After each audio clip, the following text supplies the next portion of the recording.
అయ్యో, గ్యాస్ అయిపోయింది. పిల్లలు ఆడుకొని ఆకలితో ఇంటికి వస్తారే. ఏమండి, గ్యాస్ అయిపోయింది. పండగ పూట వంట మధ్యలోనే ఆగిపోయింది. ఈ నెల జీతం ఏం మిగలేదు. వచ్చేటప్పుడు కర్రీస్ పాయింట్లో కూరలు తెస్తాలే. సరే.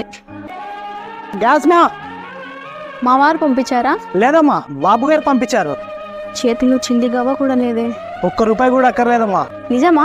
బాబు గారు పేద మధ్య తరగతి వాళ్ళ కోసం సంవత్సరానికి 3 సిలిండర్లు ఉచితంగా ఇస్తున్నారు. కూటమి వచ్చిన తర్వాత వృద్ధులకు, వికలాంగులకు పింఛన్ పెరిగింది. అన్నార్థులకు అన్నా క్యాంటీన్ ద్వారా ఆకలి తీరుతుంది. డిఎస్సి, టీసీఎస్ ద్వారా యువతకు ఉపాధి దొరుకుతుంది. ఇప్పుడు మాలాంటి మధ్యతరగతి వాళ్ళ కోసం సిలిండర్ ఉచితంగా వస్తుంది.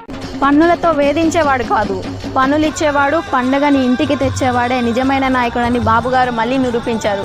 మా ఓటు వృధా కాలేదు, మా నమ్మకం ఓడిపోలేదు.